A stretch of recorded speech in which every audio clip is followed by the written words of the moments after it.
Peter Weller is Buckaroo Banzai, a physicist, neurosurgeon, martial arts master, secret agent, rock star, who has just made history with his invention, the oscillation overthruster.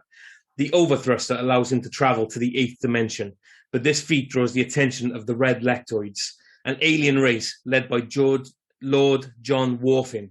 Worfin has controlled the mind of Dr. Lizardo, who, with the Lectoid's henchman, John Big Booty, seek the overthruster to take over the world. Banzai, with his team of agents/band musicians, the Hong Kong Cavaliers, must stop them before it's too late, or risk Earth's destruction. Welcome to the Hey You Guys podcast. We're your hosts, Liam and Rob. And this week we watch, if you don't get it from the synopsis, The Adventures of Buckaroo Banzai Across the 8th Dimension. Now, Liam, I appreciate that this is your first viewing, but before we get into your feelings on this film, I watched this film when I was 8 years old. I do remember that. And as an 8-year-old, my God, this film had an impact on me. I mean, it had a super fast car. It had a cowboy. It had guns. It had aliens. It had spacecrafts. It had got everything. It literally has everything. It had a samurai sword. It's got rock music. And remember, Liam, no matter where you go... Does it have rock music? Oh, I'm not sure if it does have rock music, dude. Just remember, though, no matter where you go, there you are. Where you are. Right, come on. I've been waiting for this all week, mate. I really need to know. Although, do I want to know? What did you think? No, you do. All right, this is my opinion on it. Obviously, let's just say I've watched it 1.5 times, and it could have been more if I'd had the time, because in the short time since I've watched this, I've become quietly obsessed with this movie. Beyond the theme tune and the end credits, which we already knew that I loved before I started watching it, I have become oddly obsessed by this movie. And I was trying to explain to my wife about it. I was like, this isn't what I would call an objectively good movie. It's not an objectively good movie. It's too messy to be that. But there's something special about the utterly unique alchemy of this movie. I was thinking, perhaps it's like the wealth of talent that is attached to what is an utterly and fundamentally absurd premise. Like, these movies shouldn't really get made, especially back in the 80s. You never really got genre mashups back in the 70s and 80s. And I mean, what genre would you even call this? I've got it down as a sci-fi action, neo-Western, comedy, kung fu, political satire with a new wave aesthetic. And this was in 1984. This movie shouldn't exist. And all right, the director hadn't done much, but the cinematographer, the score, the cast, there's talent everywhere. And it's was nobody told the movie they were making? Although, saying that, I mean, John Lithgow obviously knew, because he is acting. John Lithgow is loving this film. But before we get into any of that, you just said the cast, right? So we need to rally off a couple of these names. And I appreciate they may not have been as big back then as they are now. But you've got Peter Weller, John Lithgow, as you've just said, Christopher Lloyd, Clancy Brown, who a lot of people probably know as the Kurgan from Highlander. Or this day and age, Mr. Krabs from SpongeBob SquarePants. Yeah, of course. And Jeff Goldblum. Well, that was the trick, isn't it? Because you look at it and you're like, well, that's a talented cast for what is a crazy movie. But then 3 names jump out at you: John Lithgow, Christopher Lloyd, and Jeff Goldblum. Yeah. It's like, if you put those 3 guys in a movie, this is what you fucking get. It's like, I know they weren't massive stars, but they must have known. They're like, these 3 are out of their fucking mind. Let's put them all 3 of them in a movie and just see what happens. You know what? And that's what happens. And it's bizarre because it all runs against Peter Weller's very softly spoken, he's playing stoic to the next level. Yeah, he has one line, the invasion of the body snatchers, and actually W.D. Richter actually wrote, I think it was the 70s remake of the body snatchers, and he has that scene when he comes out after he's been ionized by the phone, and he points, and he's like, "Oh, pure evil," or whatever it is, and shouts. That's the only bit where suddenly he has his performance turned up. I mean, even when his balls are getting shocked later in the film, he's pretty cool about it. But I mean, and he's another thing that makes this movie. Of course, when people think of this, it's easy to think of John Lithgow and his big, huge Mussolini-esque performance. But there's something about the fact that this was made in 1984. You know, the very height, we're really kind of kicking into quintessential 80s action movie zone here. Yeah. This is the same year as what? Commando, I think, certainly is Rambo 2. Yeah. It's around that kind of vibe. And we're talking about a leading man here who is slight, he's intelligent, he's geeky, he's empathetic.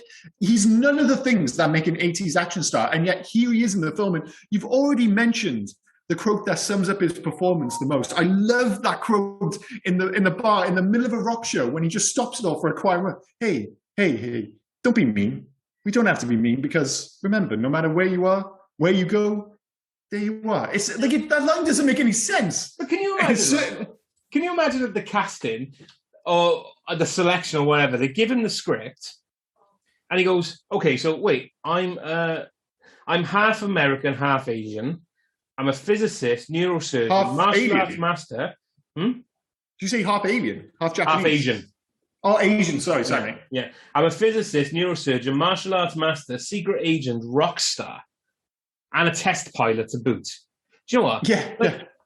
Come on. I mean, he's reading all that going, how many films am I making?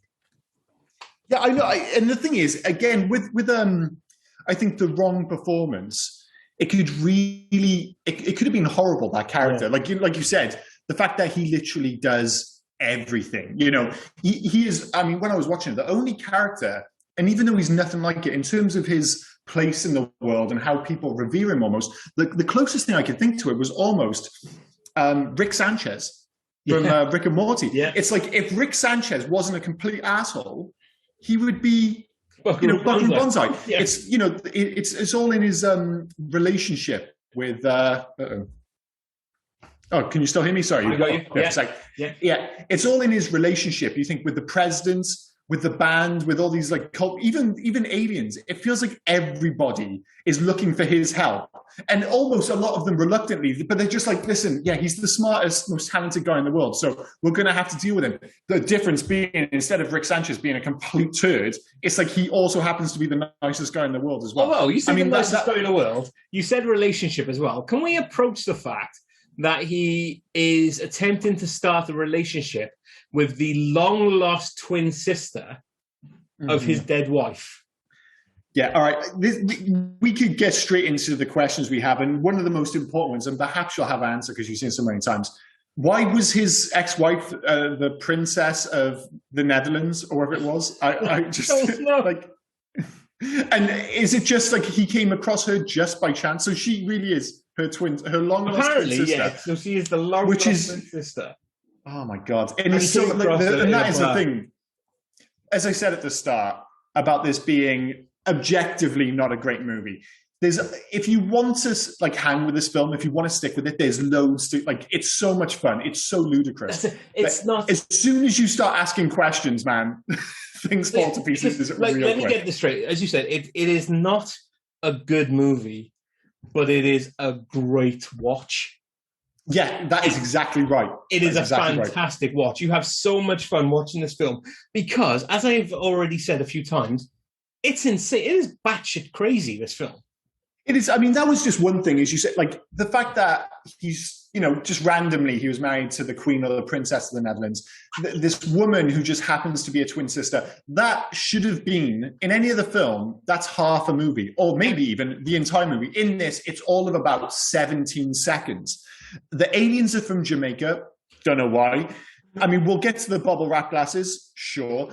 There's all these plots, like the whole the other alien race tricking Russia into war. Again, that it's quite an interesting premise, but it's dealt with in all of 30 seconds. I mean, this should have been a 10-episode TV show, or this should have, this could have been spread out into 3 movies alone.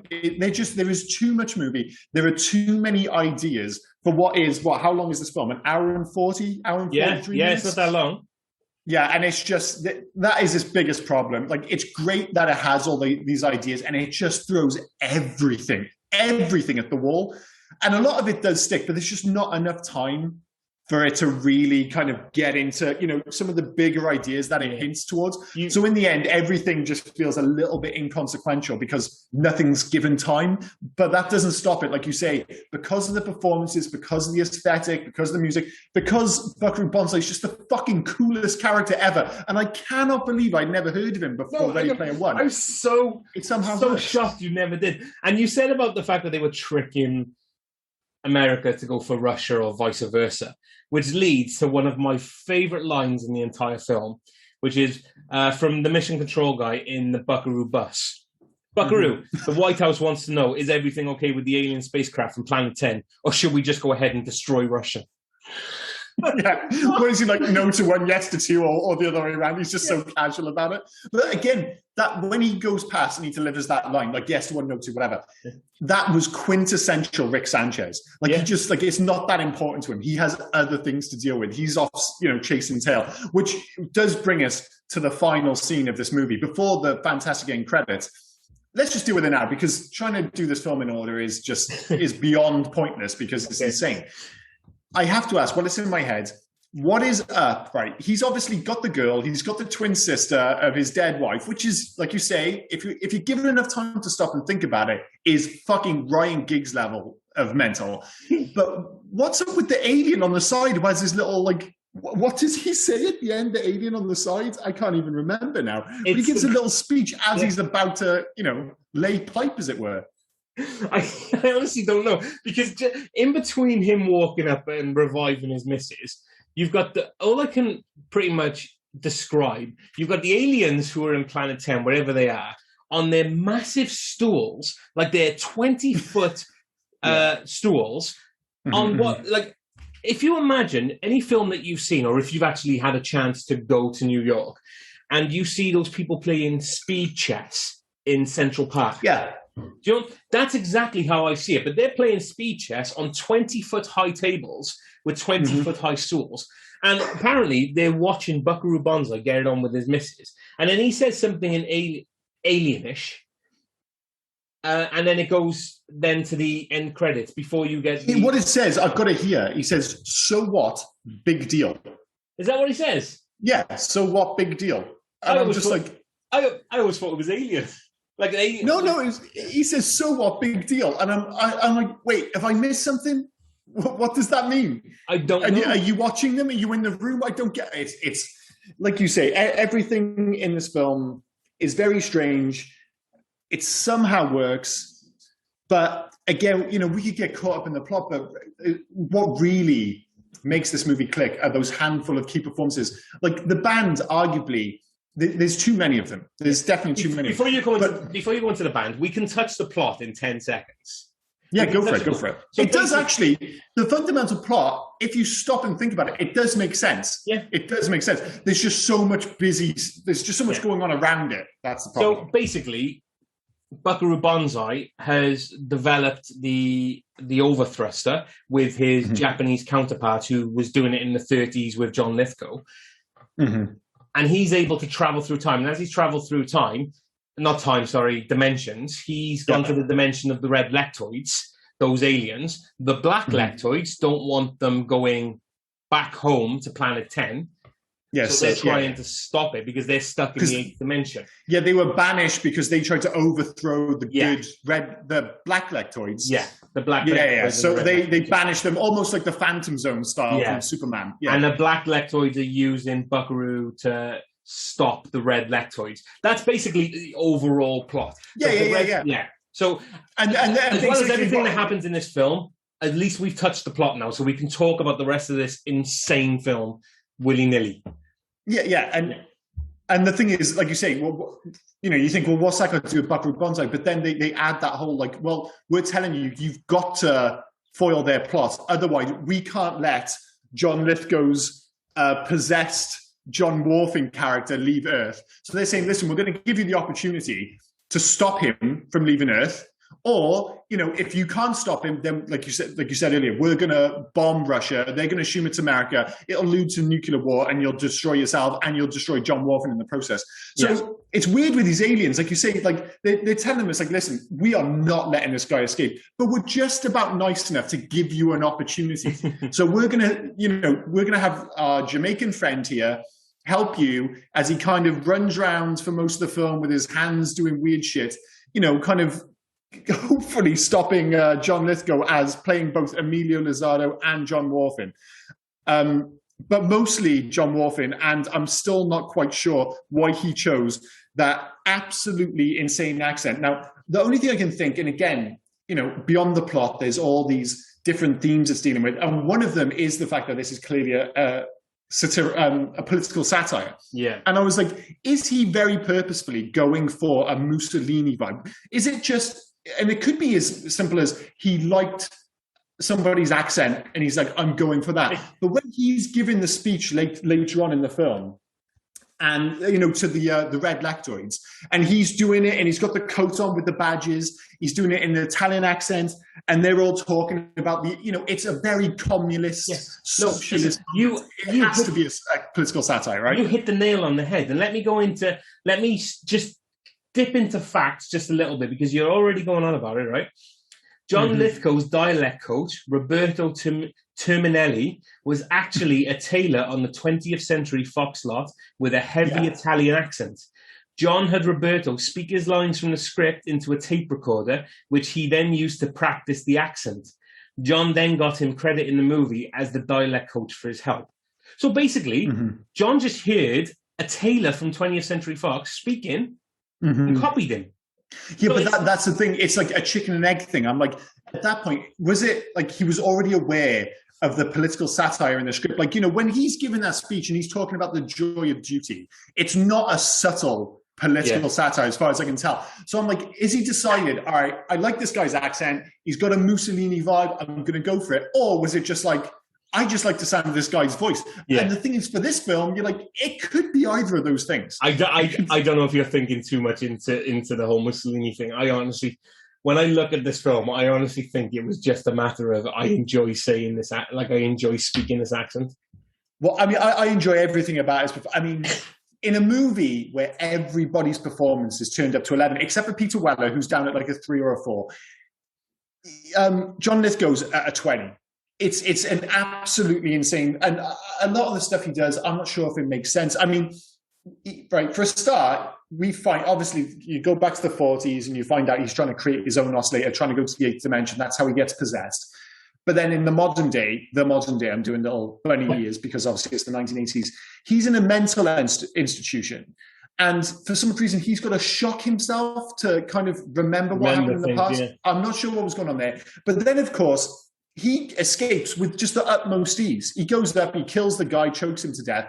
And when I read into it, supposedly, it was like he was actually kind of battling between the two characters. It's like, part of him was Emilio Lizardo and part of him was John Warfin, the alien. And he was in the mental institution as drugs helped Lizardo ostensibly control Warfin. And that kind of makes sense. But that's never explained in the film, is it? As far as I can tell. No, it's not. Like he's just in the mental institution, and then when he decides he wants to leave, he just fucking leaves. What makes me laugh as well is the fact that his real name is Lizardo, but his alien name is John Warfin. John, yeah. I mean, yeah, the fact that everyone's called John. I mean, that's another thing with this film. Oh, go on. Christopher Lloyd's John. What was Christopher Lloyd? John Big Booty. I mean, yeah, that's an unbelievable name. But I mean, obviously, and again, it's another one of those clever things which is only hinted at. But the idea is that all these Johns, all these aliens who were all born on the same day, it's not only a nod to War of the Worlds, they're saying that they actually planned for I think they said they brainwashed H.G. Wells to actually deliver the War of the Worlds broadcast so that people thought it was a hoax, but in reality, that's when the aliens actually invaded. And they're actually, I forgot the guy's name, but it was on, this is how obsessed I became with it. I started following a group on Buckaroo Banzai on Facebook.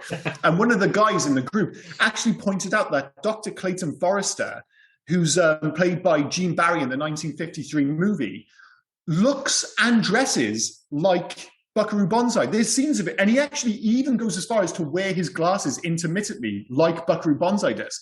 And there's a scene when he's got like the bow tie, and he's got like the jacket, the kind of nerdy but cool look. Yeah. And you're like, that can't be a coincidence. With all these, very clear references to War of the Worlds, I'm thinking that Buckaroo Banzai has to be a nod to Dr. Clayton Forrester, which is cool. But again, like everything else, like it's a great idea. That idea that the aliens landed and they got H.G. Wells to deliver this broadcast. But again, in this movie, that's glossed over in all of 30 seconds? And it's just off to the next thing. Jeff Goldblum, though, delivering that line about the whole War of the Worlds thing, like only Jeff Goldblum can. Oh, 100%. Like the way he's giving her out, and it's this whole nervous attitude as he's doing it. It's only the way Jeff. It's just pure Jeff Goldblum. Yeah. And that is the thing. How long have we been doing this podcast for? 30 minutes? Yeah. We've been talking about this film for 30 minutes, and we have not mentioned the fact that Jeff Goldblum spends most of it, for no apparent reason, dressed like a cowboy. I love it. I love it when Perfect Tommy goes, "Where are you from?" And he goes, "New Jersey." Like he's expecting him to be from like Texas or somewhere like that. And the dude's from New Jersey dressed... But not like any cowboy, mind. He is dressed like Marty McFly would dress from Back to the Future 3. Like just it really of like the cowboy out of time kind of thing. You've got all these cowboys dressed dusty and everything, and he's in a bright red cowboy outfit. Well, that is right. Let's just stop on Jeff Goldblum for a second. Like you said, he's dressed like a cowboy. His name is New Jersey, but it's also Sidney Zweibel. He's a neurosurgeon and a piano player and apparently a dancer, and he dresses like a lunatic cowboy. And yet he is such a small part of this film. Yeah. And again, his talents pale in comparison to Buckaroo Banzai, which is something else. He's dressed as the cowboy, yet Clancy Brown's name in this film is Rawhide. Yeah, I mean, it just keeps going and going. I mean, we are talking, though, about, right, so his band, the Hong Kong Cavaliers, they're all genius scientists in their own right. Is that correct? I believe so, yes. Like, Buckaroo Banzai got them all together for their different attributes. Yeah. And they go around in a tour bus, which is really a supercomputer hidden in a tour bus, going to gigs, but also saving the world. I just want to make sure I'm getting all that right. Yeah. And when they do save the world, did you notice this? Like, I know we're jumping around on this film. When they do save the world and they all dress up to attack the red leptoids at the end, they all dressed up in some sort of attire that made them look like cosplaying colonial marines. Yeah. Like they had this weird green body armor going on. Yeah, the whole I need to show you something, right? I don't know. So that should be a bigger deal. I've got the special edition Blu-ray that I watched last night. Now it's got a little. You don't usually get this with the Blu-rays anymore. It's a booklet, and it's got a whole part. Like it's got a whole spiel about what makes it a cult movie, stuff like that. But halfway through, it gives you this picture, and this picture gives you a different understanding of the film, like, because I don't know if you can see that properly, right? And I'll explain it for people who are listening, but they're all dressed up like they, I suppose the best way to put it is the Wolverines from Red Dawn. Like there's some sort of rebel faction. Yeah, it's very much that neo-Western vibe, isn't it? Yeah, but none of them dress like that in the film. Now, this is some sort of like, if it was an end of the world film, what's the word? Not end of the world film. Apocalyptic. Apocalypse film. Sorry. Apocalyptic. Yeah. So if the world had ended, and then you have I can't think of the post-apocalyptic.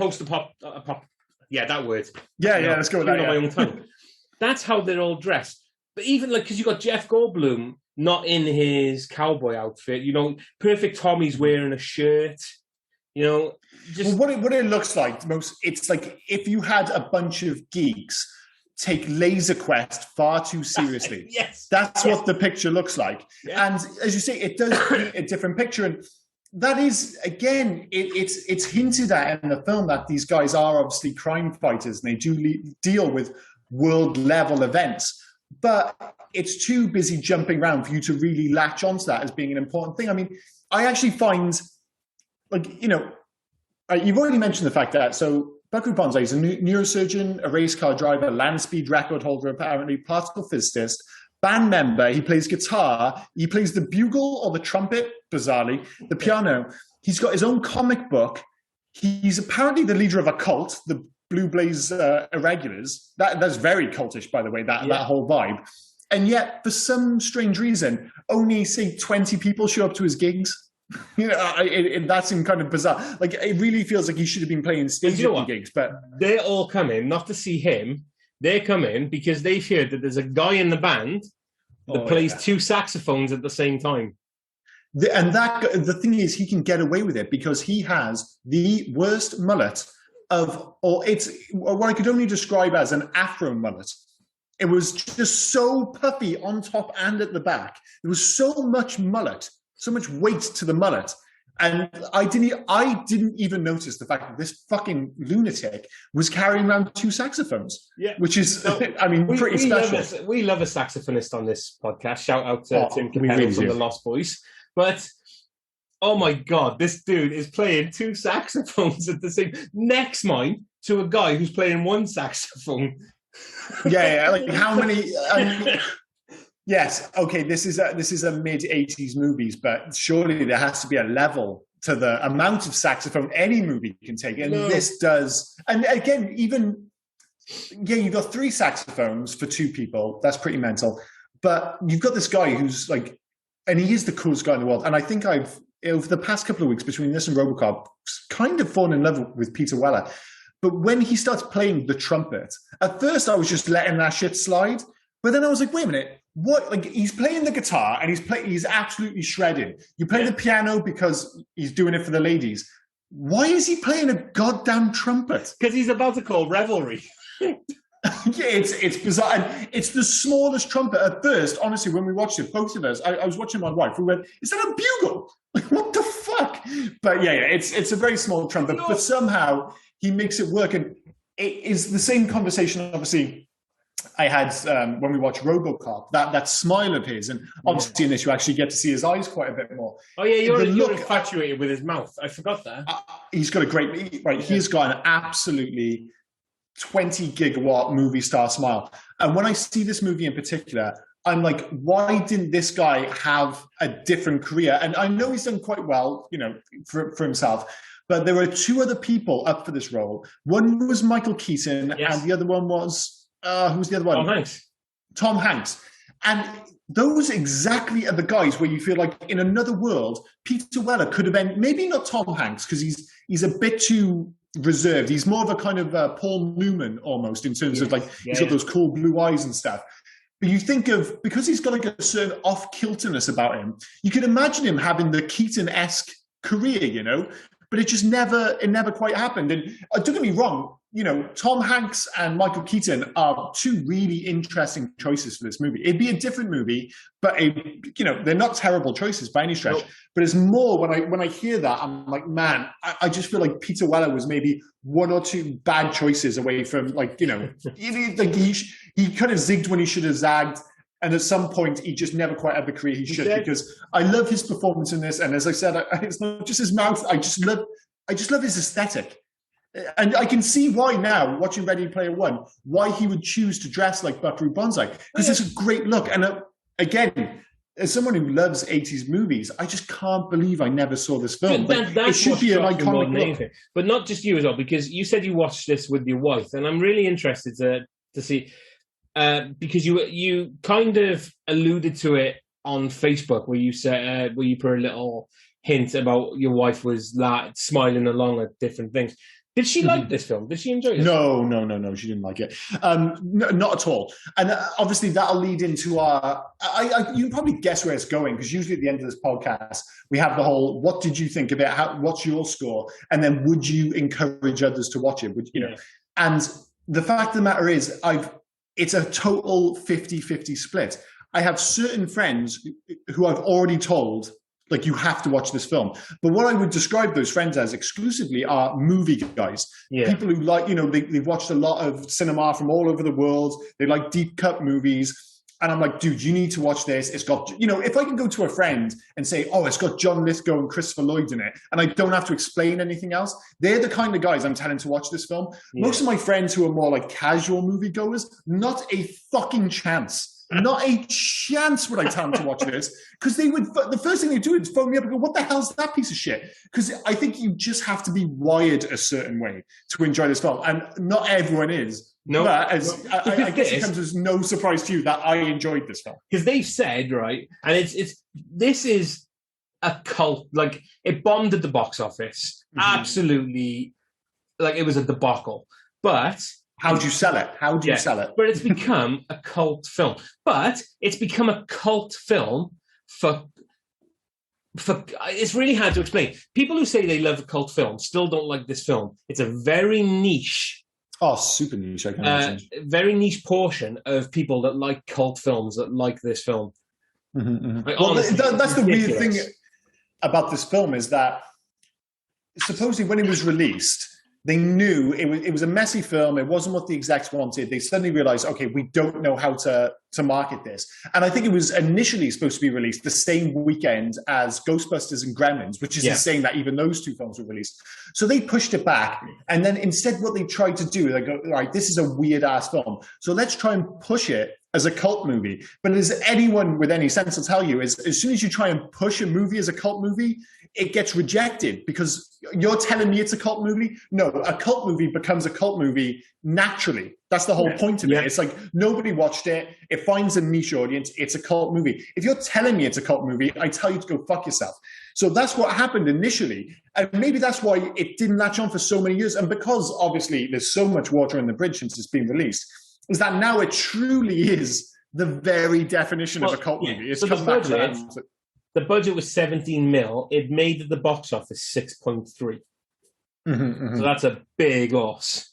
And it is, yeah. Especially for a film which probably didn't have legs either. No, and it led to Sherwood Productions actually falling into bankruptcy at the time. Well, I mean, obviously, there's all these stories about the director, W. Richter, and obviously, the executives assumed they're like, oh, well, we're going to be making like a sci-fi Indiana Jones, and he's going to remove all the strangeness from the script. Yeah. But of course, that never happened. They retained the weirdness, and obviously it turned into an ongoing battle against the execs who wanted a more kind of mainstream friendly movie, which of course led to the famous watermelon line from Jeff Goldblum. And I didn't know about that when I saw it. No. I said to my wife, I was like, wait, what was up with that watermelon thing? And of course I read about it afterwards, and there's a whole there's a universe of watermelons. Nobody knows, because it's like, I'll tell you later. Nobody has a clue what's going on with the watermelon. It's just in what looks like one of those pressure machines, the amount of pressure that it takes to crush something. But it's just like, there's a watermelon there. Yeah, I'll tell you later. There is a whole story behind that, though, isn't there? Yeah, there is, yeah. Yeah. I'm not sure if you want to wait until facts for that, or if you want to just cover it now. I actually haven't got any facts, so if you've got it, feel free. I apologies if I misremember any of this, but essentially they used it as an excuse. Oh, we've got watermelons on set, because of course people started asking, why are there watermelons on set? And they were said, oh, well, basically Buckaroo Banzai and his squad were trying to get food into third world countries and war-torn countries, for instance. And they were developing these watermelons which could withstand 300,000 pounds of pressure. So essentially they could drop the watermelons via plane into these countries without obviously having to go through borders, having to deal with local militia, etc. Of course, there's the issue with if you've got a watermelon which withstand 300,000 pounds of pressure, then how do you actually bite into it? But that's another story. But the reality was that W. Richter and the rest of the cast were using those watermelons on set to check on whether the execs were watching the dailies for the film, because they knew if they had watermelons on set, the execs, when they were going back and watching the dailies, would say, what's up with all the goddamn watermelons? And of course, they had that excuse ready. But when they didn't get asked about the watermelons, they were like, okay, they're not watching the dailies now, so we can get in all this weed shit. So the watermelons is a very weird scene, which is fundamentally linked to the idea that, well, the excuse that came about to make one of the strangest mainstream, quote unquote, mainstream movies ever made. So it adds to the legend of the lunacy of this movie. As we talk about this film, And surprise, surprise, spoilers if anyone's listening. But as we're talking about this film, I can't stop smiling. Like, I bet you can't guess what my feelings about this film are going to be when we talk about it at the end. Well, no, but that will be an interesting one. And obviously we'll say it for the end, but I think there is a difference between, like you summed it up perfectly. It's not a great movie, but it's a great watch. Yeah. But if you're going to review it, do you review it like completely with your heart? If you were writing down a review on paper and you had to stick a score at the end, out of 5, not out of 10, you know what the deal is.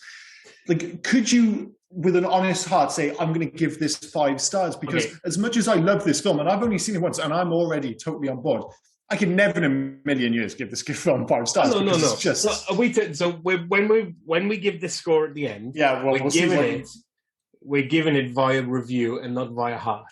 Yeah. Okay, that's fine. So that'd be interesting. That's absolutely fine. And just prepare for a 4.5. No, I'm joking. I'm glad in some respects this film wasn't quite as weird as I thought, because when the film started and there was that, they're obviously all like in a gang together and they're talking about the, what is it? The oscillator thing? The oscillation overthruster. Oscillation overthruster, yeah.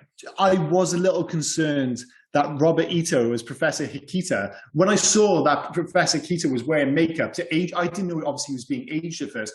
I thought we were looking at a potential Mickey Rooney, Breakfast at Tiffany's situation. Because his Japanese accent feels like he's swinging for the fences. And I was like, oh no, is this a white guy doing Japanese, like with the makeup and everything? But luckily it wasn't. So that's good. But we'll have a lot to say that when we talk about Short Circuit, whenever we get to Short Circuit. Oh yeah, that'll be interesting. But that is another thing about this film, is that, when people think of, say, the Fast and Furious franchise, now what it's become, one of the things that's celebrated is just how multicultural that film is. Yeah. With this fast cast. This film is really multicultural. Yeah. It really is. I mean, okay, John Lithgow's not Italian, but for an 80s, again, mainstream sci-fi movie, it's got people from all over the place. And it's one of those things, again, probably isn't celebrated as much as even like in the Hong Kong Cavaliers itself. Do you know what I mean? That's what I mean. There's a lot going on there. Can we approach Perfect Tommy, please? Yeah, he's an interesting character for sure. Despite when I think of Perfect Tommy, the first thing that pops into my head is he gets 3 costume changes in the end credits. Yeah, but there's obviously more to him than that. So when you first see him, and they're waiting for Buckaroo Banzai to show, they're counting down. Nobody knows where Buckaroo is. It turns out he's doing neurosurgery with Jeff Goldblum. Mm-hmm. So they're waiting for him. And then he arrives, and Perfect Tommy's just reading the paper. Nothing's happening. It's fine. And then as the overthruster shoots off, you've got Perfect Tommy talking to Buckaroo Banzai like he's talking to him from a microphone, but he's just whispering. Yeah. She can handle it. She can take it. Keep going. And then any other time you see it, he's not actually helping at all. No. He is constantly, he's just there to have his shirt off. His weird Mac or whatever the thing that coat is on. Yeah. Well, I was like, right, the impression is when you watch the film that he's Buckaroo's number 2. Yeah.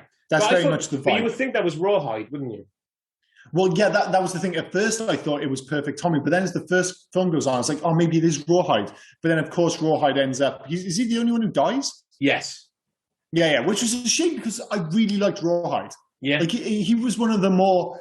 In a film of absolutely bonkers characters, he seemed relatively centered, for lack of a better term. At the beginning grounded. Of the film, when New Jersey and Buckaroo are doing a neurosurgery, they're putting mini microphones into a guy's head.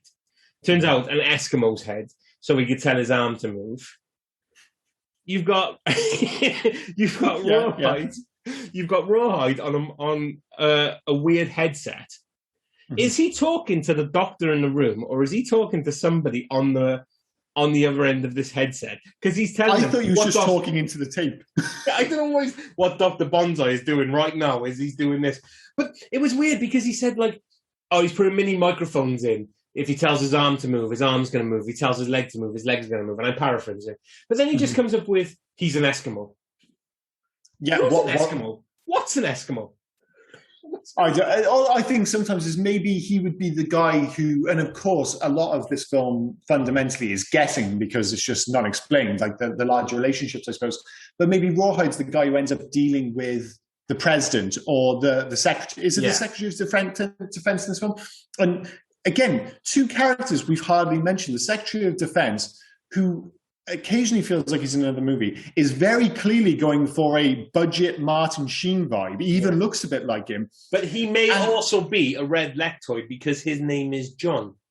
Yeah. Which, again, is just kind of left out there, I suppose.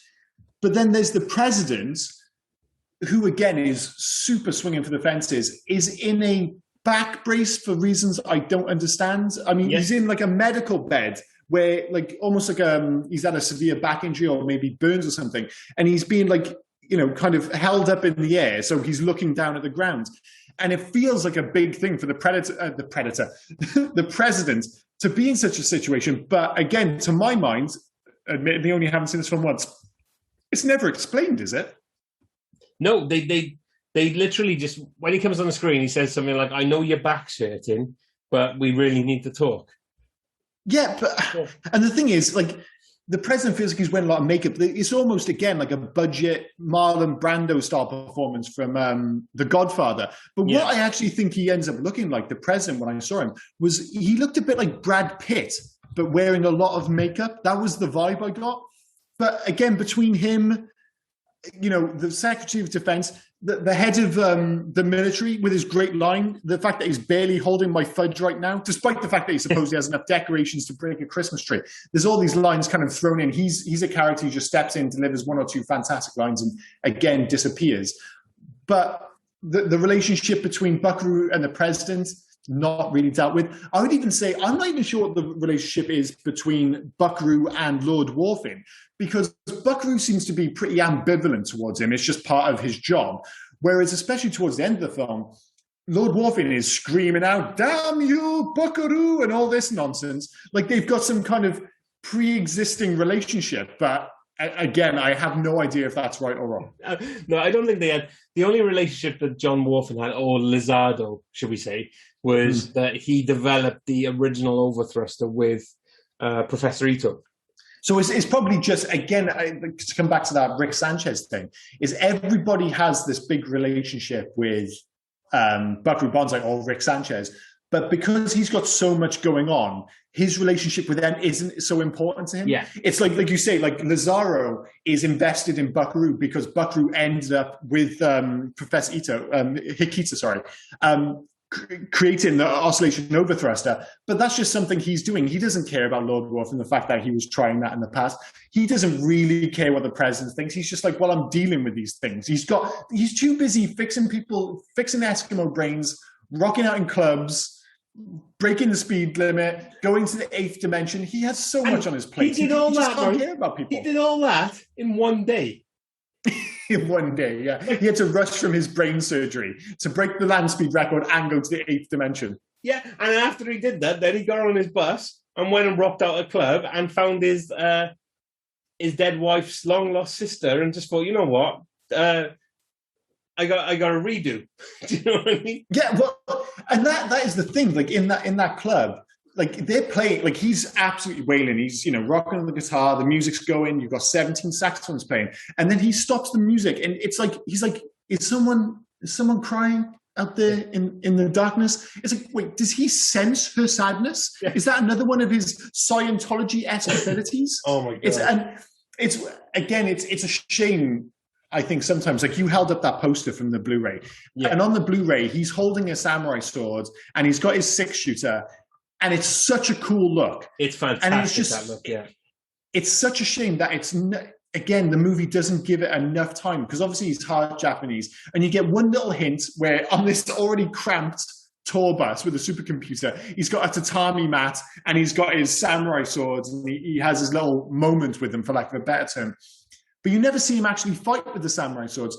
And you only briefly, you see him have one or two minor shootouts, and he's rocking around with like old-fashioned Western-style 6-shooters. Yeah. And you're like, it's a shame he doesn't get more of a hero moment. I know he does all these things. He's clearly a hero, but like that iconic moment on screen, because he has it with the band. The bit when he's playing the guitar, he just looks the part. He's got the suit. He's got even the red rimmed glasses. He absolutely rocks those. But he never has that moment where he's just got the samurai sword, he's got the 6-shooter, like on the Blu-ray cover. And it's almost a bit of a shame, because you're just like, again, Peter Weller, with that look, it just would have been fucking awesome. Yes. Let's talk about the Black Lectoids send down the adversary, emissary. Emissary, yeah. Yeah. They send him down to speak with Buckaroo, named John Parker. So again, no matter if you're a black lectoid or a red lectoid, your name is John. Well, if you came to Earth, you're in 53, everyone was John. He was played by Carl Lumley, who a lot of people might know now, lately, was Isaiah Bradley in the Falcon and the Winter Soldier. So he was Black Captain America in the last... He was fantastic in that as well. He should, like... Some of the people who were up for awards for that show and he wasn't, was an absolute travesty, because he was I wasn't a great fan of that show, but he stood out like a sore thumb. He was fantastic. Yeah, absolutely. So he rocks up with some of the best dreads you've ever seen, by the way. Yeah, really leaning into that accent as well. Yeah. And he gives them a package which looks like a record player with a weird slug thing on top, but you can only watch it if you watch it through bubble wrap. I mean, what is up with those glasses? In a movie of absolute madness, the craziest thing might be the bubble wrap glasses. There was no need for them. There was no need for bubble wrap 3D glasses, but here we are. This is the world we live in. And of course, like, the effects in this film are a little bit shonky for the most part. The aliens in particular, the best description for anyone who hasn't seen it, they're very Doctor Who level aliens. Yes, very much kind of like, you know, just a step up from kind of university project aliens. Yeah. And even amidst all that, the bubble wrap glasses stand out like a sore thumb as something they just found on the street on the way to the set. It's like, dude, we've got to have glasses. Do we really need glasses? We've already got the cheese record player with the little slug thing on top. No. We need glasses to wear on top. Well, can we just give them glasses? No. We already randomly have Buckaroo Banzai wearing glasses in like 4 scenes in this film. All right, well, what are we going to do? Well, there's some bubble wrap outside. Wait, you just want me to cut bubble wrap into the shape of glasses? No, don't bother with that. It could be much more lazy. Just a kind of wrap around. All right, is this what we're going with? That's exactly what we're going with. That must have been the conversation. So that's what's great about it, because you have those bubble wrap glasses like that with then the hologram, which actually looked great. Actually, pretty good. It really did. And that is the thing. Like the bits in his car. What's the name of his car? Is it Rocket 88 or HB 88? I couldn't decide which one his Ford rocket car was called. They said it both, didn't they? Let's just say HB 88. Okay, well, he's got his rocket car, which is pretty dope. It appears that he's got a picture of himself in it, which is kind of weird, and there's also a nod later on to the fact that Lazaro, or Lord Warfin, has a picture of himself in his dog shit. There's a little. If you watch it on the widescreen. It's actually, because it extends a little bit more, it's his mother is in there as well. Oh, I thought that was a separate picture. No, I thought he just had a picture of himself in his car. Yeah. I was like, dude, so if you watch it on widescreen, his mother is in there as well. I was going to cover it in facts, but because we've said it now, his mother, played by Jamie Lee Curtis. Yeah, and it was cut from the film, wasn't it? Yeah. Another great, like, you know, again, you're talking about talent in this film. Yeah. I mean, whoever was selling this film did a great job of selling places at that point? Is Trading Places 82, wasn't it? Yeah. So she wouldn't. I mean, she was pretty hot back then, both literally and figuratively, I suppose.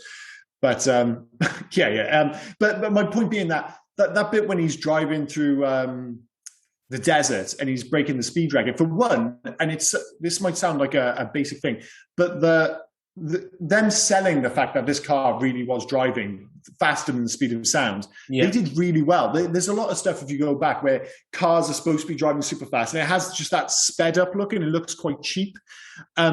This actually looks quite convincing, the car driving at huge speeds and having a rocket attached back to it. And even when it disappears into the 8th dimension, it drives through the mountain. Yeah, it's very 80s. There's no two ways about it, but it looks kind of cool. And I'm like, all right, this is all right. This is, sure, it's 80s effects. I can go with that. But they're pretty impressive effects all the same. But then they cut to the black lactoids. Is it lactoids? I feel like I'm not supposed to lactoids to lactose intolerant. To them on their ship with their straw hats and the weird, the inside of the spaceship looks so budget. I loved it as well. Whilst they're doing all that, you had the one random black lectoid who looked like they were just a server. Like they were giving people, they had like a tray of random goop. They're just going, do you want some? Do you want some? Do you want some? You in on this? Yeah. Well, and the thing is, I mean, those special effects went right the way through the film. I mean, towards the end of the film, the big kind of, shootout in space, I'm not sure why Lord Worf, again, I've already mentioned the fact that his space pod has a picture of himself in it, which is bizarre. But the fact that the inside of his ship looks like Barf's spaceship from Spaceballs, I'm not quite sure why it has that vibe. Why the fact that one of them, I think it's... Again, we've not given maybe enough time to the fact that one of them is called John Big Booty. He has to wear an alien meat suit to kind of help control the ship. Why that alien ship has a human parachute for Buckaroo Banzai to jump out at the end? I don't know. Right, just to be clear, because I don't want to make a mistake there. He didn't bring his own parachute, did he? That was just in the alien ship, wasn't it? I'm pretty sure they just thought, at some point, Buckaroo Banzai is going to be in a spaceship with us. Maybe we should pack a parachute. Yeah. Oh, my goodness. Okay, right. We can talk about this film for ages, but we have to cover one thing before we get onto facts and all the other ones. Is Ellen Barkin as Penny Priddy. I'm not quite sure how I feel about that character at all. Again, like everything else in this film, there's quite a lot to unpack. Yeah. But by the end, she has been so sexualized, it's almost beyond parody. Yeah. Of course, there's the bit when she's in prison and for some odd reason she's wearing like pink lacy number. But she's also kind of weirdly perched against the bars in some sort of sexual pose. Like her arms are up in the air, her legs are a bit spread eagle. Like, what are you doing? Well, there's that. I mean, by the end of the film, it's almost like a bondage porn. I mean, she is like, her dress is all cut up the side, everything's out. She's all tied down, but she's moaning every 2 minutes. I'm like, man, this is outrageously sexualized. And she really doesn't. It doesn't feel like she has an arc because she just shows up in the nightclub at the start. She's crying for some reason. She's going to kill herself. Again, I'm not sure it's explained why she's trying to kill herself. No explanation other than the fact that she thinks she's missing something, like she's missing a part of herself, and it turns out it's her long lost sister who is the Princess of Norway. Oh yeah. I can kind of get on board with that, but. I mean, I'm not sure if that's a great thing or a terrible thing about this movie, but all the pieces are arguably there in the film. But it's like the movie is saying, you figure it out, dumbass. This is on you. We're not going to explain it to you. You've got to figure out yourself. Can we also talk about glamorizing child soldiers, by the way? Oh, yeah. 100%. Well, that comes back to the cult thing, doesn't it? With the, what are they called? The Blue Blaze Irregulars? Blue Blaze Irregulars, yeah. Giving a kid an AK-47 and body armor and just go in there and kill some aliens. Yeah. Like, Buckaroo Banzai needs help. You just call upon the ethnic youth of America, arm them, and off to the races. Yeah. Just hopefully you're fighting on the side of good. Oh, my God. Whilst they were fighting in there, and Buckaroo Banzai found New Jersey, and New Jersey gave Buckaroo his gun. Mm-hmm. And then you had Buckaroo do this, what was meant to be a masterly piece of gun behind the back, shoot, gun behind the back, shoot the other alien. Yeah.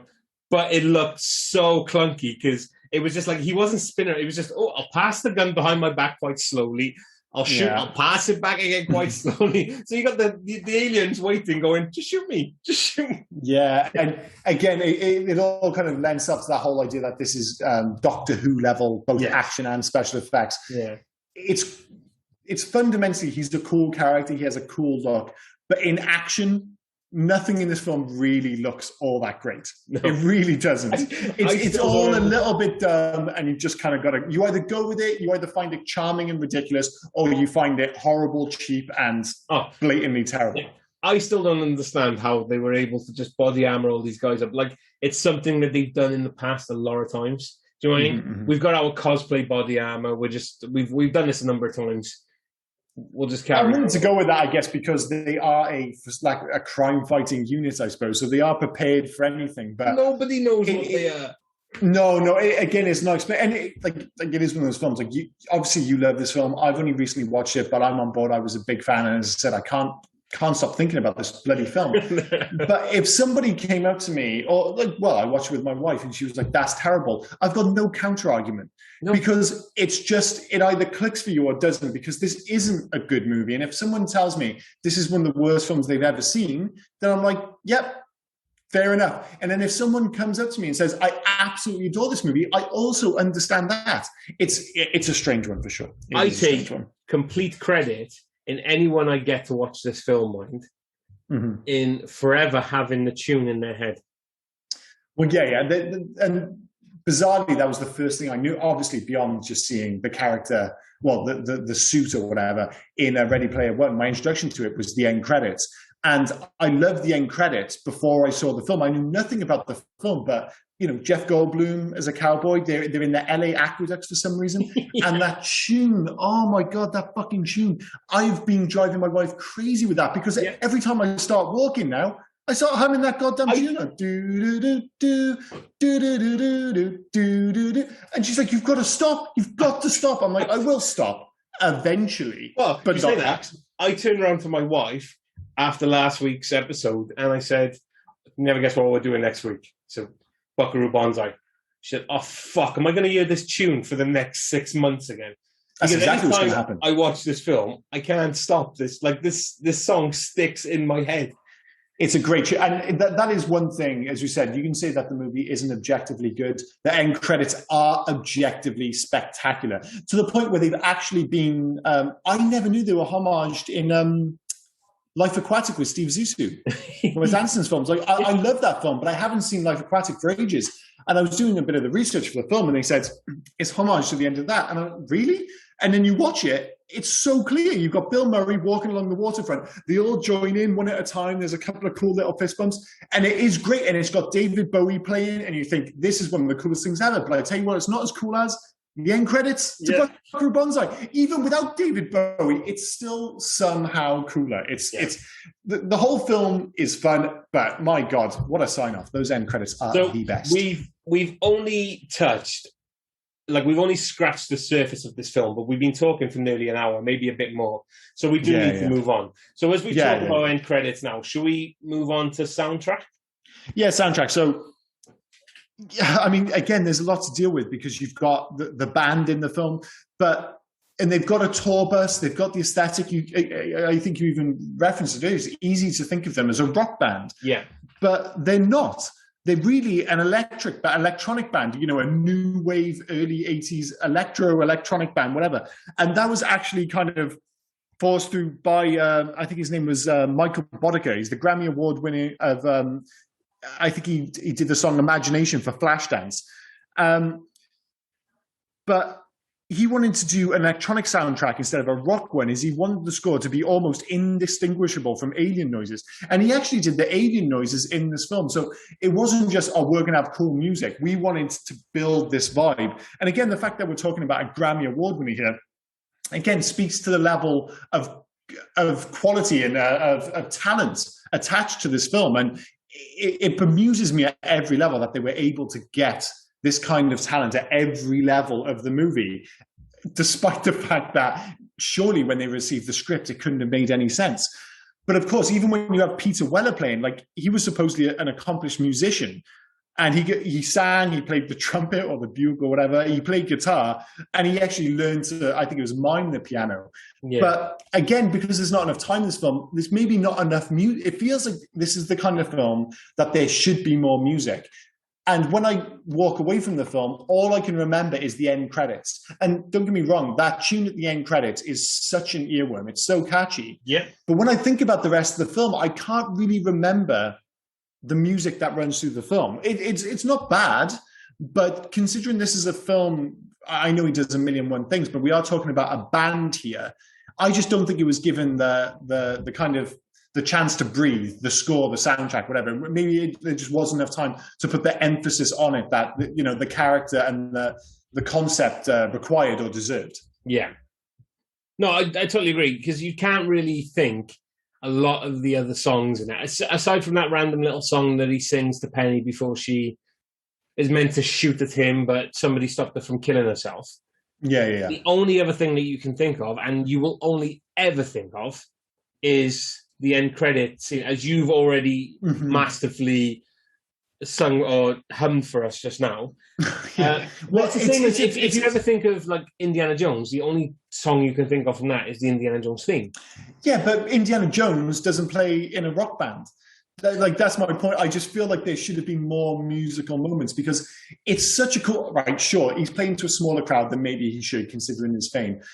But there's something, like, and it feels so natural. Like when they're walking out into the club and they've got that vibe, they feel like they're all best friends. Like, I just love that scene. And again, I'm not going to keep going crazy about Peter Weller, but when he's playing the guitar, like, oh, he just looks the part. Like some people, kind of like when we did Back to the Future last week. When Michael J. Fox is playing guitar, he looks the part. He looks like the rock star on screen. And Peter Weller has that, but then it just kind of goes away. And maybe we can't, maybe the music's great, but we're too busy looking at the double saxophone, the mullets, the trumpets, all these other things going on. But I just wish that the movie gave a bit more time to the musical side of the band, as ridiculous as that might sound. But again, I could say that about 9 or 10 things in this movie where I'm like, that's a great idea, but there's just not enough movie for us to kind of really sit and kind of deal with it, I suppose. Well, because they've said that he's a martial arts master, but there was no martial arts in this film either, so... Yeah, well, it's just like the fact that he never gets to use a samurai sword. That should have been number one. That is the biggest thing for me. That's the biggest. That's the most egregious. Yeah, missing, like visually, like how you've clearly gone out of your way to make him half Japanese, and you have that moment on the bus where he's clearly into the whole Japanese thing with the tatami mat. He's got the suit and everything, and then to not have him use the samurai sword, especially in line with a 6-shooter, it's such a cool East meets West aesthetic. Yeah. And the fact that it was squandered is it's unforgivable, almost unforgivable. So are you okay if we move on to facts? Yeah, go for it. Okay, so I've only got a few. Some of the dialogue used in the jet car sequence is taken directly from Mission Control chatter here during a shuttle launch countdown. So I thought that was quite interesting. I've already said Jamie Lee Curtis played Buckaroo's mother in a flashback, but this scene was cut. The scene is available on a recent DVD release as an optional prequel to the theatrical version and as a special feature. Jamie Lee Curtis is visible in a photo on the dashboard of the jet car in the widescreen version. I've said about John Lithgow's dialogue coach already. When it came time to film the end title sequence where Buckaroo and pals are walking around the dry Los Angeles aqueduct, in step to the music wasn't ready. Composer Michael Bodica told the film crew to use the song Uptown Girl by Billy Joel as a placeholder because it was the exact same tempo. By the way, sorry to jump in, it totally works because we read that, we went back and watched it and we muted it and we played Uptown Girl by Billy Joel. It 100% works. 100%. So those scenes are filmed with Uptown Girl blaring from a boombox tied to the back of the camera truck. Nice. In the original script, Buckaroo was supposed to have an arch enemy named Hanoi Zan, who was never seen but referenced to by Buckaroo and the other characters. All scenes containing dialogue regarding Zan were deleted from the film's theatrical release, but are now available on DVD. Zan was supposed to be the mysterious head of a crime syndicate called the World Crime League, and also the man who murdered Buckaroo's parents and wife Peggy. And for anyone listening, the title card before the aqueduct dance scene does say Buckaroo will be back in Buckaroo Banzai versus the World Crime League. We'll cover a little bit of that in Legacy, so don't worry, we won't get to that. So I've got a bit of that. So the jet car shown in the film, reportedly a 1982 Ford F-350 pickup truck, included an actual Cold War era General Electric turbo jet engine that was borrowed from Northrop University in Inglewood, California. It looked legit. According to Peter Weller, he had a particularly tough time filming the scene without laughing where Lord John Wharfin is torturing Buckaroo with electricity because it was the first time he had heard John Lithgow perform what Weller likes to refer to as John's Italian Martian accent. I mean, yeah, and I'm pretty sure that in that scene, he also, he shocks Peter Weller, doesn't get much of a response, and then shocks his balls. Yeah. Like, what? And again, that does get a reaction, but I'm like, really? They shock his. That's messed up, man. But hey ho. Between his escape from the insane asylum and his ransom call, the movie's main villain, John Warfin, is not seen for more than 42 straight minutes. So that's over 40% of the film's runtime. Fantastic. Yeah. Again, you're talking about a kind of protagonist and his, evil counterpart who never really run into each other until the end. It's all very strange. Michael Madsen was offered the part of Perfect Tommy, but turned it down due to scheduling conflicts with The Natural, which, again, is a great film with Robert. Yeah, it's a great film. Well, that is a legit great film. Yeah. During the scene at Banzai HQ, where Billy Travers and Rawhide are hacking into Yo-Yo Dime Propulsion's restricted data file, utilizing a G-Cipher command, New Jersey can be heard briefly playing the piano in the background. The tune that he is playing is actually the end credits music, a slower piano version of the distinctive flute whistle synth segment the main characters are all striding along in time with. Ace. You've already said Tom Hanks and Michael Keaton were considered for the role. And that's pretty much it. I have one more, which will actually knock us into legacy. So I skipped that part. Okay, well, I'll just do a couple very quickly. I mean, it's not so much a fact, but I guess the fact that it's called Buckaroo Banzai. I mean, Banzai means 10,000 years of long life. So his name is Buckaroo, 10,000 years of long life. I'm not sure if that makes any sense. But the best part was at the end of the film, again, we keep going back to his end credits, when they're walking along and you can see Buckaroo Banzai written on the wall. My wife goes, it's spelt incorrectly. I go, what do you mean? She goes, well, Bonsai is spelled Bonsai. And I was like, oh, like my wife's dyslexic. Don't get me wrong, she's much smarter than me. She's a doctor. But she thought his name was Buckaroo Banzai, as in like the tree. And bonsai actually means, the translation is literally plant in a container. So she thought it was basically Buckaroo houseplant. But it wasn't Buckaroo houseplant. It was actually Buckaroo 10,000 years of long life. I actually prefer Buckaroo houseplant personally. Had the same conversation with my wife. She thought it was differently as well. But like the bonsai tree rather than Banzai as in the kind of, World War II guys. The only other one I've got is, we've already mentioned about the power plays between W.G. Richter and the executives at Fox. The Fox, that actually power play led to the replacement of the cinematographer, as they didn't want the film to look like Blade Runner, and replaced him with the cinematographer of Patter and Tower Inferno, which again speaks to the level of talent involved. There was also another battle on set because, and again, maybe it was that reference to War of the Worlds. But you'll notice that in a couple of scenes, well, 4 specifically, that Buckaroo Banzai wears very cool red-rimmed glasses. Yeah. But the execs, or one exec in particular, supposedly hated the glasses. He said, you can't have your leading man wearing glasses. You definitely can't have him wear red glasses. So they came to a compromise and said, okay, he can wear it in 4 scenes, but that's it. And they were very strict on it. So supposedly he wears the red glasses, but only in 4 very brief scenes. And that's it, because they had a 4 red glasses limit, which seems bizarre. But again, I think it adds to that iconic look. Those red glasses are so unique. I think he totally pulls them off. They're great glasses as well. Let's be fair. They really are. They really are. But yeah, you'll notice again, it's weird because, of course, you hear the story and it's all to do with a battle with the execs and you can only wear it for a couple of scenes. But in reality, it could just be a nod to the character from War of the Worlds, who, again, like Buckaroo Banzai, wears glasses, but very intermittently. So I'm not sure what to believe, to be honest. But that's true of pretty much everything in this film. Yeah. But that's it for me for facts. Cool. So I got one more that's going to take us straight into legacy. The end of the movie invites the viewer to watch for the upcoming film Buckaroo Banzai versus the World Crime League. This is the real title for a sequel the Sherwood Studios planned to make if this film had been successful. Unfortunately, it was a box office bomb and Sherwood Studios went bankrupt after its release on video and cable. However, the film became a cult favourite, which in the same way as Mad Max, which crawled from obscurity to spawn 2 sequels. Legal wrangling due to the bankruptcy prevented any other studios from picking up the sequel rights, and even many years later, MGM had to fight through a pile of red tape simply to get the okay to re-release it onto home video. It's such a shame, isn't it? Yeah. And wasn't Kevin Smith due to make a TV adaptation in 2016? But it was the legal issues which ended up kind of basically putting a kibosh on that. Because Kevin Smith has been championing Buckaroo for years. There has been one. Anytime anyone's ever asked him what kind of thing would you want to bring back, or do you want to make a TV show of a film, something like that, he's always said Buckaroo Banzai. you can see why I'm quite conflicted about this. And obviously, I maybe, other people will feel more so because they'll be more attached to the film and I'm quite new to it. And when I was watching it, my initial thoughts were this was absolutely prime for a remake because the premise is so strong. Yeah. That's like, you take the same premise, give it a proper budget, give it, quality special effects and off to the races.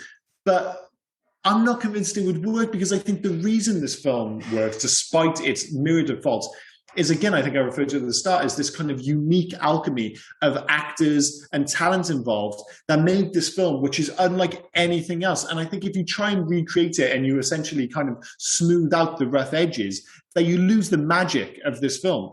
So, I might be wrong because, again, I am coming to it very, obviously I've only watched it the one time, but I would be concerned if somebody was going to remake this, that by, again, smoothing off those rough edges, which invariably anyone would do if they were coming to it now, is that you're going to lose something. And of course, can you recreate John Lithgow's performance? I don't think you can. Can you get another Paul Weller? It's such a unique performance. I'm not sure. Of course, I want to see Buckaroo Banzai wearing the suit with the samurai sword and the gun.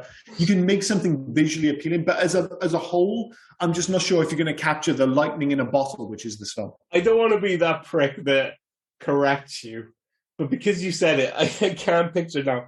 You said Paul Weller, and all I picture now is Paul Weller in this role. How many times I say, when I'm talking about him, I say Paul Weller, and I have to remind myself, and I do it before the Robocop podcast, like Peter Weller. Peter, don't say Paul Weller. I nearly made it through both podcasts without saying Paul Weller, and yet here we are. I did want to go back and just say, look, you fucked up. Yeah, well, that's exactly what happened. It's fine. I thought I managed all it. I can think about now is Paul Weller playing this role. It's quite funny. That would be unique. Yeah. So I would... just the character of Buckaroo alone, because he wears so many hats. Mm-hmm. We've already said it a few times. I think we said it with Akira as well. This kind of thing, I believe, needs to be a series, maybe a mini series, maybe a series. It's just there's a lot going on with just that one character alone, let alone his group of men that keeps growing as this film got on. His Hong Kong Cavaliers kept growing. Yeah. There's a lot there. And the thing is as well, like what you have, say you were to create a TV show, one of the issues is that if you have a lead, is that ostensibly they become what I think the term is a Mary Sue. Yeah. Is that somebody who they invariably have to be able to do everything for them to stay relevant to the narrative. I think one of the biggest issues was what's the latest Star Trek TV show? I did quite enjoy it in fairness. No, sorry, the one before that, the Netflix one. It was on Channel 4. Discovery. Discovery, thank you. Yeah. She has that issue because even though she's not the captain, she has to be involved in everything, so she's good at everything. And it does become an issue after all, where you start asking questions. I think that's where that's not where the term Mary Sue comes from, but it can be applied there. But because he's fundamentally, because it's said up front that he can do everything, then he is the perfect leading man for a TV show of this ilk. Because, of course, he's so outwardly like, oh, I'm a neurosurgeon, I can do this, I can do that he becomes really a Renaissance man, I guess it would be, rather than a Mary Sue, because he's not hiding it. Everyone's saying, no, this guy can fucking do everything. It's not like, oh, we're forcing him to do everything because the plot requires it. It's like, no. If you need anything done, you call Buckaroo Banzai because he can do the goddamn lot. Yeah. So, yeah, I am conflicted, but at the same time, if you said to me, somebody's remaking Buckaroo Banzai, but very much as a TV show rather than a movie, because it has to be a TV show, because, like you said, for the number of characters, for the number of ideas going on, like, I'm on board. Like a Firefly-esque TV show. Yeah, but unless you make it completely sci-fi or it's like set in the future or something like that, the way Buckaroo Banzai is on paper and the way we see this film, it's not going to work for today's audiences. I think you set it in the 80s and you get away with it. If you did that, that would be perfect. Yeah, I think you would absolutely have to set it in the 80s, because I think a big part of it is that new wave synth look, the sound, everything. That is a big part of the character. So I think you have to set it in the 80s. Because you couldn't have 2021 a guy dressed up in a red cowboy outfit next to a guy who's not wearing a shirt and a white Mac. Or what you could do, and they've done it in quite a few horror films, and they actually did it in Sex Education to a certain degree, the Netflix TV show, which is filmed largely in Wales, is that timeless thing where it's like, it kind of looks like the 80s, but people also have mobile phones. So it's kind of like, it's, almost, or like 1989's Batman, the Tim Burton one, where it kind of looks like the 50s, but it also looks like the future. I think you could go for that vibe. I think you either go for I don't know what goddamn decade this is, or it's the 80s. It has to be one of the two. I don't think you can do it in 2021. I think it would just be, I don't like the idea of that. So one of those two, but I think it could work. No, totally agree. All right, let's move on then to the last but one section, which is video games. Video games. So there was actually Adventures of Buckaroo Banzai video game released in 1984 for the Apple II, Atari, Commodore 64, ZX Spectrum, all obviously before the NES, the Master System, all that, because it was 1984. But it's one of those like static image adventure games. It's pretty rough to look at, and it doesn't, even though they reference a lot of the plot, your actual actions have nothing to really do with Buckaroo Banzai and his abilities. So it's incredibly antiquated and not really worth anyone's time. In terms of the only other thing I could think when I was looking up, all right, does he have any other history with video games?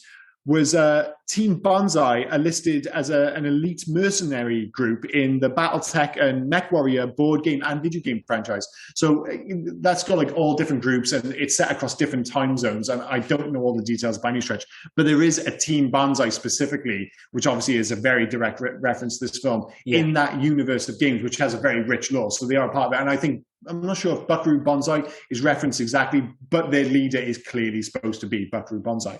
But I actually totally forgot to have a think about who I'd want to make a video game in the here and now, which is a complete oversight on my part. I do apologize. So I'm hoping you've got something.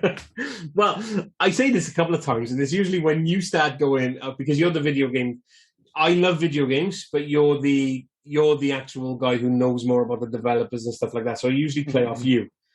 Oh, well, I apologize. I've let Edward. No, that's absolutely fine. I mean, because again, this touches, we've already said he wears so many hats, but this touches so many genres that it'd be, because you can have it as a racing game with the overthruster. Do you know what I mean? You can have it as a space game, this space, but it's anything. You could have it as like a guitar hero. Yeah. Or trumpet hero. It could be a load of mini games. Or, I think I've already said it, I think I said it again in Akira. This kind of thing feels Final Fantasy-ish to me. Well, actually, see, I've had to think about it now, and I know exactly what I'd go for. Glad I can help. No, you did. Because you started talking about mini games and stuff. The perfect team would be the Yakuza team, because both in terms of tone and in terms of how that game plays out. So I'm not sure if you've played the Yakuza games before. I mean, it's set in a very rigid part of the city. It's basically their take on a very specific part of Tokyo. And they do go around the whole country. So there's bits in Okinawa, but it's very Japanese. But the idea is you go around, you get into fight with gangs, but then in all the bars and stuff, there's a million and one different little mini games. So you can end up playing baseball, you can do bowling, you could sing with hostesses, you can try and get with hostesses.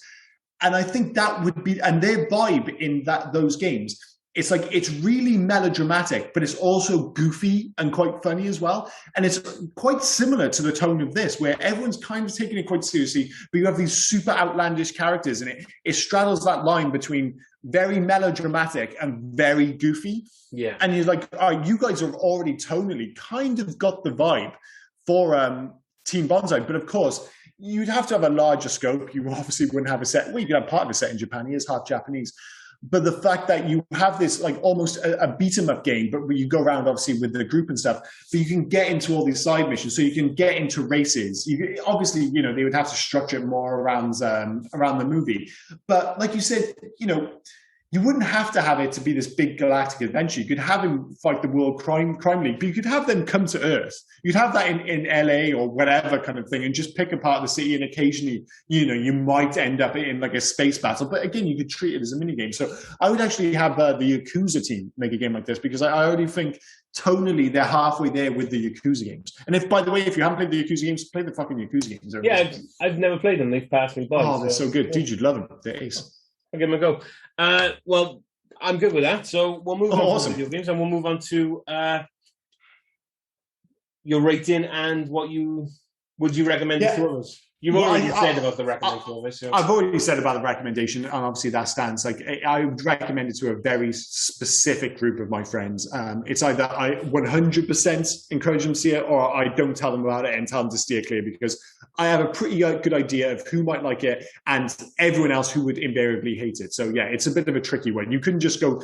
I wouldn't go shouting this out the window to strangers. Go watch Buckaroo Banzai. It's not going to fly. But myself. The rating is tricky, and I'm sure you're going to have a similar issue, because I really do love this film. I really was worried. I was like, oh man, it's not going to click for me. But it's such a unique film. I love all the performances. I love the aesthetic, but it's a 3-star film. Yes, as we said, rate it from your head, not your heart. Yeah. My heart wants to say I love this film 5 stars, but it's not a 5-star film. So it's a 3-star film. But as I mentioned earlier, if someone came up to me and said, I think this is a 1-star film, I'm like, yep, I agree with you. And if someone else comes to me, I think this is a 5-star film, I'm like, yeah, I agree with you. But I have to kind of just take, if I'm going in my head, I'm like, it's a 3-star film. It's got some great stuff, great ideas, great performances, great characters, but it's also a complete mess. And that's a mess of a movie, which is the plot. Everything about it is held together by sticky tape. It just about works. And as we've already referenced, I think everything is just about explained. The larger themes, some things just happen, i.e. the cowboy suit. But you've really got to want to search it, because they make no effort to connect the dots for you. It's just kind of all in there, and then you can figure it out. And of course, if you attach to the film and you're into it, that can be part of the fun, is linking it all together. But if you have no interest in it, it's just a goddamn mess. So yeah, it's each their own, I suppose. But yeah, 3 stars all the same. Okay, so would I recommend it to others? Well, I've been championing this film for ages. Mm-hmm. Like I always, well, it's not I always say about Buckaroo Banzai, but if anyone ever asks, like, should I watch it? I always say yes. But I've never actually gone up to people, aside from you and a mutual friend, that I forced to watch this film, and he loves it as well. Yeah. That I've never actually just turned around and said, right, go watch Buckaroo Banzai. Like I've always said I love this film, and I will always love this film. But like you, there is a certain type of person who Dave would like this film. I assume you're talking about Dave, yeah?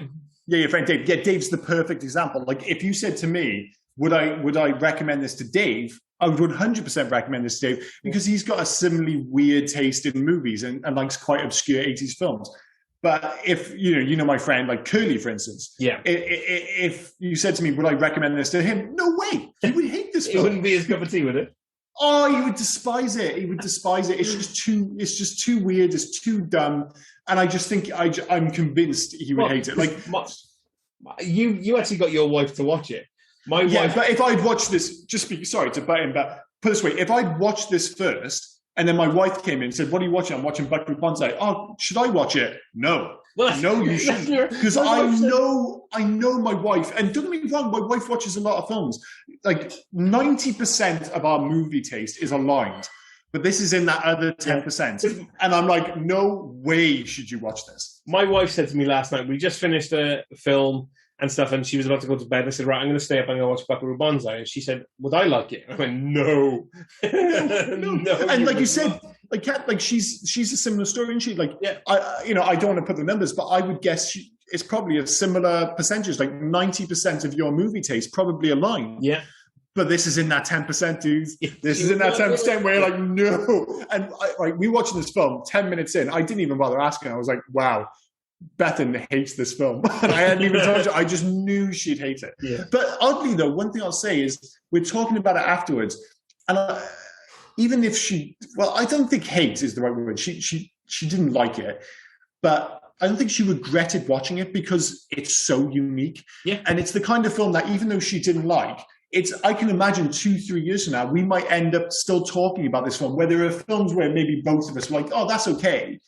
And you'd forget about it. And the reason I love this, one of the reasons I love this film, is that I love an ambitious failure. I love films which totally swing for the fence. Like, these films which go for it and don't quite make it. Like, a perfect example is, and it's not as good as this, what was it called? The one with Johnny Depp and... it's based on the old TV show with the horse and the cowboy. The Lone Ranger. Lone Ranger. So The Lone Ranger Awesome is... cowboy. Yeah, I know, right? Jesus Christ. The Lone Ranger is not a good film, but it's a weird fucking film. Yeah, and that yeah. film totally swings for the fences. And even though I don't like it in the same way I like Buckaroo Banzai, I still enjoyed it despite its faults, because I'm like, in a world of boring, repeat ad nauseum blockbusters, like, Marvel films, yeah, they're all good, but they can be a bit samey. Like that's a unicorn, that film. It's fucking insane. You were all about like, oh, you hope this doesn't go down Mickey Rooney level parody with Breakfast at Tiffany's. Johnny Depp playing a Native American? It is weird, but again, I think in that instance, it adds to the weirdness of the film. Yeah. Like, he just about pulls it off. Which is probably one of the reasons why it bombed the mind. Maybe, but even that film, just right from the start, the way it's framed, with him pretending to be a waxwork in the museum and telling that kid the story, it's all insane. But just to be clear, I would actually encourage people to watch Lone Ranger, because I think it's a weird film. Another fucking film with the soundtrack sticks in my head every time I see it. The Lone Ranger, yeah? Yeah, the Lone Ranger. Yeah, well, I'd see, you're the only person I know, other than myself, no surprise, that I'd seen the Lone Ranger. But even stuff like John Carter of Mars, I was like, that's not a great film, but it swung for the fences. I would prefer to watch, say, John Carter of Mars and say Transformers 3, any day of the week, because it doesn't quite work, but it's an interesting failure. And this film is an interesting failure, but it also has that extra level on top where it is the most insane film I've ever seen in my life. Yeah. So that's what makes it special. We kind of went off on a tangent, but I actually haven't given my rating yet. Yeah, sorry, man. And I'm there talking about the Lone fucking Ranger. So, as I already told you, I watched this film when I was 8. Yeah. So I am now 38. So this film is 30 years in my life. Mm-hmm. And my heart, as we've already said, I absolutely love this film. When I said that we were doing this film for our 25th episode, I was super happy about it. I really enjoyed watching it again. And I will watch it again and again. Yeah, try and force my kid to enjoy it. But that will never happen. But as we've already said, we're ruling it from our heads. And if you're looking at the kind of stuff that's going on with this film, it is a very lucky 3. Yeah, but it's the most fun 3-star film you might... Well, it might even be, if you said, this is a 2-star film, I can get on board, but it is the most enjoyable 2-star film you'll ever watch. And I think it is the fact that it is just so fun that nudges it into 3, despite the fact that it's, like you've said so many times, a complete mess. It is batshit insane, this film. Yeah, it is... It really is. It really is. And we could talk forever about this film. I mean, there's a whole bunch of questions I have written down this film, which we haven't had to cover because we've been jumping around all over the place. But that's what this film does. It jumps around all over the place. But I mean, it's been an absolute pleasure. And that is one of the great things about this podcast is, we have that opportunity to go back and rewatch the films from our views with a more critical eye. But this has been one of those great examples of you introducing me to a film which I've never seen, which is now, without question, become a major part of my life, because I read, is the first film usually I just buy films, I want to see them. This is the first film I've ever rented online, because I was like, man, this could be an absolute train wreck. And the thing is, the Buckaroo Banzai Blu-ray is not cheap. No. So I was like, I'm not going to pay 15, 20 quid for this Blu-ray, and then I hate the film in this way. So I was like, I'll just rent it for $3.50. I'm buying this film. I'm buying this film, because there is no way. It's not that kind of film where I'll just I can imagine just every year I'm like, I got to watch Buckaroo Banzai. Yeah. Oh, excuse me, hiccups. Yeah, because there's so much to unpack. This film. Yeah, I mean, I watched it almost twice in the 2 days, because you get the rental for 2 days. Yeah. And I've never done it before. I watched the film. I made a few notes or whatever. And then Bethan went out to the kitchen. I think she was making dinner. She came back in, and I was just rewatching the film because I wanted to just check something at the start, and then immediately got invested again. And so I watched the whole film, and then I watched 45 minutes of the film before I eventually went, I can't watch this twice. This is insane. And I never watch films more than once. And I certainly never watch them back to back. But that's the kind of film this is. there's always something new grabbing you. I can imagine even after 30 years, you watch it and go, God, I never even noticed that before.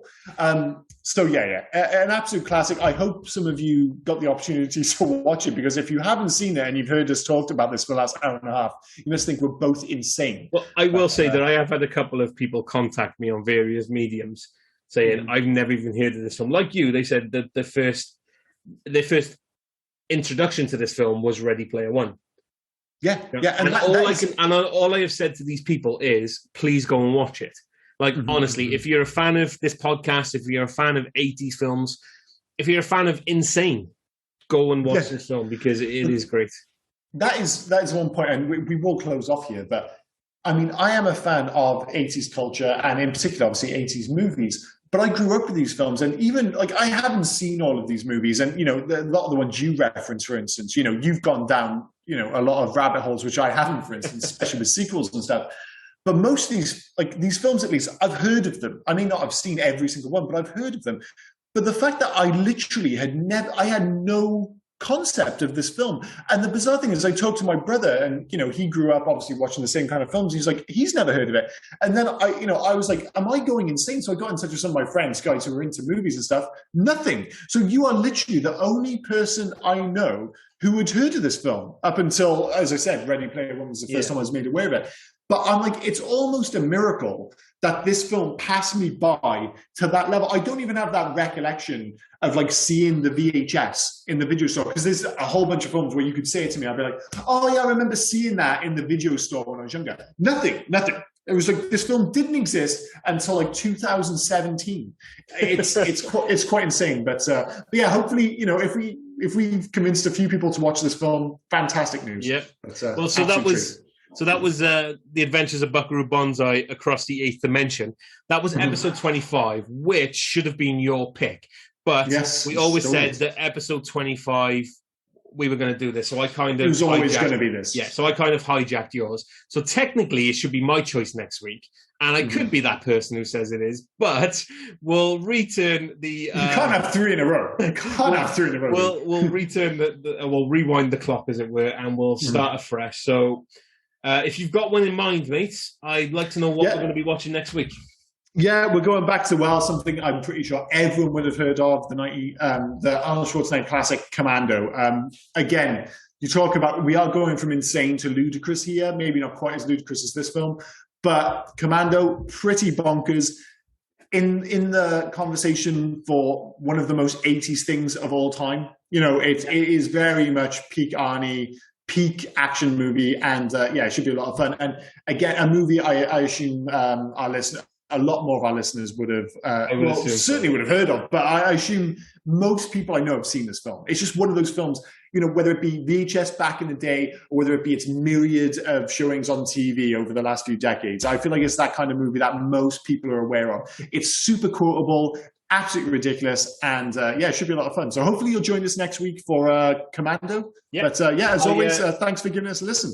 I can't wait to spend 20 minutes talking about Vernon Wells and his chainmail armor. That is going to be a treat. That is going to be a treat. I think we should set aside 20 minutes just for him. 20 minutes for him, and then 10 minutes for the chainmail, because there's a lot going on with that. There is a lot so going it should on. be good fun. But I had a really good time with this one, mate. So thank you. Yeah, awesome. And as always, thanks for listening. Cheers, guys. Oh yeah, and before I forget, because I always forget, here's Rob telling you where you can actually find us. Yeah, so we're currently on Facebook, Instagram, and Twitter under Hey You Guys 80s, or at Hey You Guys 80s. And we're also on email at heyyouguys80s@gmail.com. Please feel free to drop us any emails, any recommendations, or any reviews you have. But whilst we're on about that, wherever you get your podcasts, please also smash the subscribe button. Yes, I said smash. It's fine. Don't worry about it. It's fine. Leave us a review. And leave us some 5-star ratings as well. But make sure they're 5-star ratings. Yeah. We're not interested in 1-star, 5-star. If it's not going to be 5-star, don't go smashing anything. Just leave your opinion to yourself. 5-star ratings only. But yeah, if you could do that, we'd really appreciate it. Thanks, guys. Thank you. See you next week.